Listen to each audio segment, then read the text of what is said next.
ভাই ভাই আমার গাও বাঁচান ভাই। আর্জেন্টিনা ম্যাচ জেতার পর থেকে আর্জেন্টিনার সমর্থকরা আমার উপর আক্রমণ শুরু করছে। দয়া করে একটু ট্রিপল নাইনে ফোন দেন, দয়া করে আমার গাও বাঁচান। তুই আমার অনেক দূর পালাইছা রে, আমি একবার ওরা নিয়ে গেছি গা। তুই মেসিরে নিয়ে অনেক ট্রোল করছা। ভাই ভুলেছে, মাফ করে দেন। না রে, তোর কোনো মাপ হবো না। তুই আমার প্রিয় দলকে অনেক অপমান করছাস রে। ভাই আমার এবারের মতো মাফ করে দেন ভাই। আপনার প্রিয় টিম নিয়ে আমি আর কোনোদিনও কথা কমু না। আমি বুঝছি আর্জেন্টিনা দল খুব শক্তিশালী। না রে, তোর কোনো ক্ষমা হবো না। তুই আজকে সকালে আমার মেলা অপমান করছা আর কইছা মেসি প্লান্টিক ছাড়া গোল দিতে পারে না, আর্জেন্টিনা দল প্লান্টিক ছাড়া গোল দিতে পারে না। তাহলে আজ সকালে আলজেরিয়ারে প্লান্টিক ছাড়া মেসি 3টা গোল কিভাবে করে দিল সেটা আমাকে বল।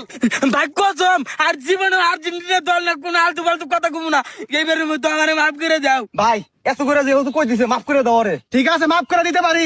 এই বল, আর্জেন্টিনা দল আমার আব্বা, আর্জেন্টিনা যত সমর্থক আছে সবাই আমার আব্বা। আচ্ছা ভাই, আর্জেন্টিনা দল আমার আব্বা, আর্জেন্টিনার যত সমর্থক আছে সবাই আমার আব্বা। কেন আমার চাইলে দাও না, পরে আমি ছাড়বো না। আর একটা কাজ করা লাগবো, এনে আমি ছাপ ফালামু, এই ছাপ তোর সাইডে ওটা লাগবো। আচ্ছা ভাই, তুমি যা কইবে আমি তার জন্য আমার চাইলে যাও। আচ্ছা ঠিক আছে, এই যে ছাপ ফালাইলাম, এই ছাপ তুই সাইডে উড়াবি, তারপর তোরে ছাইরা দিমু। আচ্ছা ভাই, আয়, ওঠ, ওঠ, ওঠ। বাবা, ভালো করে খা, নাও যা, ওঠ, যা, যা।